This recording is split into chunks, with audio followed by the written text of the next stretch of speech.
Hello, welcome to our very first USFL show. The first week of USFL gameplay is in the bag, it's in the books. Now we're moving on, and with the USFL show, I'm going to be bringing up several different things. The show itself is going to consist of several different segments. The first segment y'all are going to hear is going to just be the week recap, alright? The second one is going to be the coaching ranking. And then the third segment's going to be Meme of the Week. And the fourth segment is going to be Big Play Highlights. Now we have a couple more ready and planned to do next week. We're going to spice it up. We're going to make sure that the show is really fun, really new, and very entertaining. So that's what we're going to try to keep on top of priorities. But this is going to be a great show. So let's jump right into it. Our first segment, the weekly gameplay recap. That's right, the first gameplay is in the books. We're going to start off simple, the Stallions versus the Generals. Let's just point out the really obvious thing. There were 4 different stages to this football game. So we're going to start with the first stage. Both offenses just came out flying. Luis Perez threw a moss on the very first play, then a beautiful touchdown. And then the next play for the Birmingham Stallions, Alex Mago threw just a beautiful throw, this #1 pass according to the USFL themselves. Awesome playing by both teams.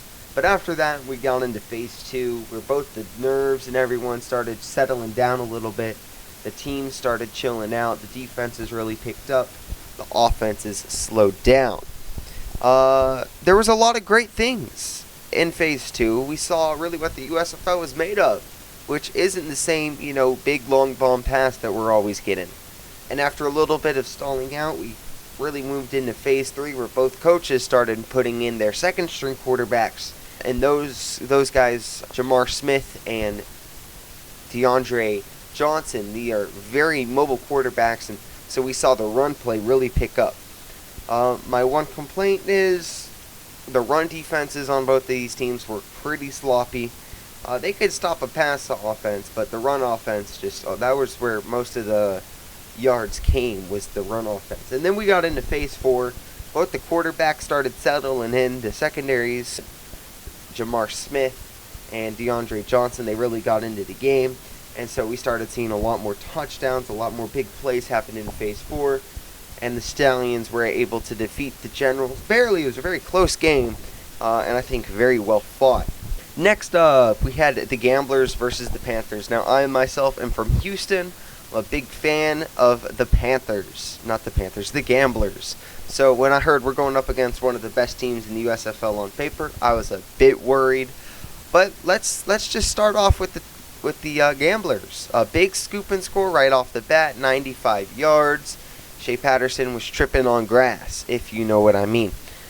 So, really big for the Gamblers. They got off on the field, really strong showing with the defense. Clay Thorson and his offense, they were moving pretty well during the beginning of the game. They missed a field goal. We'll get into the field goals later. And so after the first quarter, though, after the Gamblers had put up their initial 17 points, the offense stalled out for the rest of the game. Now for the Panthers started off sloppy, a lot of interceptions. Shea Patterson was sloppy. Then they stuck in Paxton Lynch, and Paxton Lynch is not a good quarterback in any way, shape, or form, honestly. And so we saw lots of interceptions, lots of turnovers by the Panthers. I didn't like Jeff Fisher's call of pulling out Shea Patterson for Paxton Lynch. Neither one of the quarterbacks was hot, and so he's just not going to do much there. They ended up putting Shea Patterson back in the game, and the Panthers were able to score 2 touchdowns with no extra points after that. Then up next, this is the big game. This is one of my favorites. We had the Stars versus the Breakers. The Stars led by Brian Scott, and the Breakers led by none other than Kyle Sloter. Well, let's start off with the Breakers defense. Now, the Breakers defense was actually one that I was not expecting to be hot. Everyone knew that Kevin Sumlin's Gamblers were going to have the great defense, but the Breakers defense started off pretty amazing. They had a blocked punt that turned into a safety, and they were sacking Brian Scott left and right, hurrying the quarterback, tackles for losses, all over that. The Breakers' defense was pretty solid. There were moments where the Stars were able to pull out their flashy offense, if you will. And let's move into the Stars really now. The Brian Scott, he really started popping off during the third quarter. That's when they were really strong. They were moving the football down the field. However, they just did not have the O-line to compete with that Breakers defensive front seven. So that's why I believe we saw the Stars fall off a little bit near the end of the game. But it was well fought near that end. The Stars weren't too great. They really need to work on their offensive line if they really want a chance for this big title coming up. Then we're going to talk about the Bandits and Maulers. Now this game was almost a meme in itself. The Bandits, led by Jordan Teamu, started off really strong, very professional. They didn't score any points in the second half, which is a common theme through these USFL teams for some reason. However, they did leave a touchdown and a field goal on the board. They could have scored more points, but Jordan Teamu threw the one throw, and he just wasn't looking. That could have been really big, and they missed a field goal like everyone else. Now, when we get to the Maulers, we're really going to talk about the Maulers in depth a little later. But I can tell you this right now. They cut their star running back, and their defense was not too amazing. They were going to be touted for their defense, but it wasn't showing what it needed to show. And Kyle Luletto just wasn't doing well. Not to mention Kirby Wilson just wanted to run the football for some reason without a star running back. But that's all I have for the recap of itself, of the gameplay. Now we're going to move into the next section, the coaches. For the coaching segment, I don't have any coaches in any particular order because I didn't see enough of what I needed to see. Other than Kirby Wilson, he's at the very bottom. But I'll rank coaches maybe in a later date. However, if we're just going to talk about the coaches themselves, this is what I have to say about it. We're going to start off with the Generals. Mike Riley did a pretty okay job against the Stallions. Came up short in a couple spots. I would change out some things, some different play calls. Nothing too major. He did a pretty fantastic job, and I loved how he gradually released Luis Perez into Jamar Smith, and that really made the offense. It didn't just cut off the offense like that. I liked how he transitioned it. He did lose, but there were just a couple mistakes on his offense, but overall, Mike Riley did really, really well. Next up, we have Skip Holtz and the Stallions. Now, I really like Skip Holtz's coaching. I think he was the best coach in the league alpha this 1 week so far. He was sensible. He was predictable because he only ran the read option, but that was what was working for his offense. And his defense was a bit sketchy at times. However, he was doing pretty good with his offense. Jamar Smith, they cold turkeyed Jamar Smith, which I wasn't too big a fan of. I liked how Mike Riley was able to, sort of ease DeAndre Johnson into his game plan. Skip Holtz just sort of threw Jamar Smith in there and was like, all right, well, let's see how this goes. But, it worked. It worked really well, and he didn't have to change up and spice up his offense to, match the Generals. And in the end, he won the football game, so he was the better coach. Although it was a little boring to only see the read options bubble screen the entire game. So that's all I have to say about Skip Holtz. Really good coach. Don't let my negative tone influence your decision on him. Next up, we have the Panthers with Jeff Fisher. I think Jeff Fisher was okay at calling, and his quarterback situation, which I said I was going to talk more about, was a bit weird. Now, here's the thing. Shea Patterson was tripping on grass, but tripping, right here. He fell on grass. After a couple bad plays, he stuck in Paxton Lynch. Here's the thing, Paxton Lynch everyone knows he's the second string quarterback, so in practice he hasn't been getting the major reps. So they stuck in Paxton Lynch, and he moved the football downfield a little bit, but, a pick later, I could have intercepted that. That was pretty obvious right there. So he wasn't necessarily a great quarterback. I didn't like how Jeff Fisher just switched them all of a sudden. Neither one of the quarterbacks were really hot, and I think taking away the steam from Shane Patterson just wasn't the correct move. Next up, we have Kevin Sumlin with the Gamblers. Now, here's the thing with Kevin Sumlin. This guy might actually be the best coach in the league. Now, hear me out. He has a good defense. His offense is sketchy.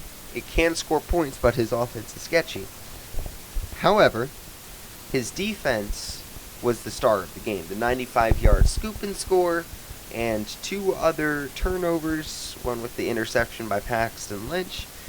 I like how he went with a defensive schemed offense. A lot of these other teams went with a heavy offensive draft picks. Kevin Sumlin picked up the heavy defensive players. He shut out the Panthers in the first half, and even though his offense didn't score any points in the second half, his defense was able to hold up. So I really like Kevin Sumlin. That's a little bit of biasness because I am a Houston Gamblers fan. Next up, Bart Andrus with the Philadelphia Stars. I like Bart Andrus in the way that he picked up his old team right where they left. He did a pretty great job. He really popped off in the third quarter. Here's the thing, his offensive line is, that's a rough offensive line. Now, despite that, he was able to move down the field often, but he's just got to get that offensive line. Also, a big thing is a lot of these teams are leaving 10 points in red zone areas. So I think Bart Andrus, along with all the coaches, just really need to get that red zone offense figured out.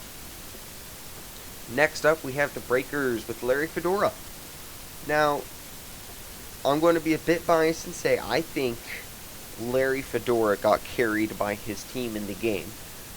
That might be an unpopular opinion with some. That's just what I was picking up during the game. I like what Larry Fedora brings to the table, but I think that his defense carried him through more than his play calling carried him through. But, overall, he's a good coach, and he finished the drives, and at the end of the day, he won the football game, which puts him slightly above Bart Andrus. And now for the Bandits with Todd Haley. Todd Haley absolutely rocked the Maulers' world. Oh, goodness. He did not let off the gas. He started off with an amazing offense, 17 points right at the start of the game. Their offense did stall later on. However, that's for another time. Awesome defense. Held the Maulers, as bad as the team is, to only 3 points, which is really good. Honestly, that's going to be top defense for me. Even though his team is more focused around Jordan Teamu, press-wise, his defense really showed up there and only allowed 3 different points. Now for the Maulers and Kirby Wilson. The Maulers got mauled, okay, if you will. Excuse the funny pun. The offense was just plain trash. Kirby Wilson called so many runs straight up the middle. It looked like football from like the 1940s. Oh goodness, it was bad. He cut his star running back because he wanted to eat pizza, simultaneously becoming a meme in the process. Good job, Kirby Wilson. His defense was okay, but it allowed 17 points to be scored on them. I'm not going to say that it's a good team. I think that the entire Maulers franchise is a bit of a joke, personally. But Kirby Wilson, you need to do better. You're looking at the chopping block if you're in the NFL right now. But that's all I have for the coaching. Let's get ready for the meme of the week.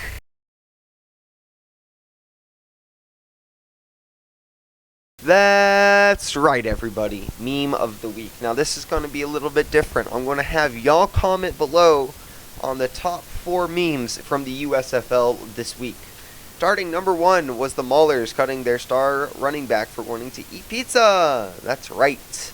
That's number 1. Number 2, the Maulers, the entire franchise. Number 3, the Panthers fight on the sideline. That was a pretty funny fight on the sideline. Or number 4, Shea Patterson be tripping on grass. So I'll leave that up to y'all. Y'all just comment below what you think the meme of the week is, and we'll review that next week.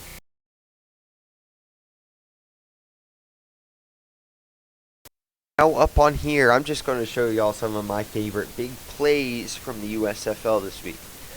Look at the first play of the entire season. It was a Moss. Look at that beautiful catch. Got to give it to Luis Perez. Beautiful throw. It could have had a little bit more, but awesome start. Number 2, we have the Kyle Luetta sack. Pulls back a little bit. Drops in. Moves back into the pocket. And boom! Absolutely destroyed. He ain't going to just walk away from that one. Oh, he did. Look at that. Good for him. Next up, we have the Breakers' big blocked punt. So proud of them. Look at that big play. Going for a safety. What a defense. So proud of them. Then this is going to be my second tier highlights in personal opinion. 5 yards, scoop and score. Shea Patterson be tripping on that grass. I know it's like the 3rd time I've made the joke. It's a good joke. And then our number 3 highlights. Look at just this beautiful montage of our field goal kickers. Look at that. Yes.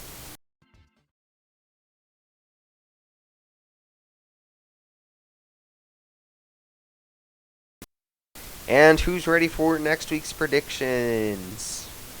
Birmingham going to be playing Houston. I'm predicting a 10-point lead. Houston didn't have the greatest offense. Birmingham was all over that. They had the star offensive player of the week with Jamar Smith. I think Houston's going to need a better passing game, and they can't just rely on their run game because eventually the coaches are going to be able to stop that. The next game, we got New Jersey Generals fighting the Panthers. I think this is going to be a close game. That or an absolute blowout. But if it's going to be a close game, I'm predicting about a 3 to 7 point win by the New Jersey Generals over Shea Patterson's Panthers. Next up, we have the Stars. I think they're going to beat the Maulers by like 17 to 35 points. Probably more. And then finally, but definitely not last, we have the Tampa Bay Bandits playing the New Orleans Breakers. I think this is going to be our game of the week. It's going to be a great close game. Both teams were really well presented. I think Tampa Bay will beat New Orleans. I do think New Orleans has a chance to definitely win this, but I'm going to put Tampa Bay above by 3 to 7 points.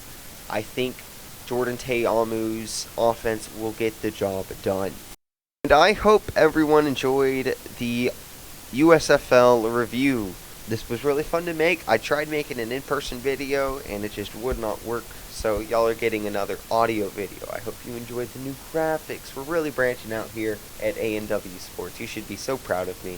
I love y'all, and have a beautiful day. God bless.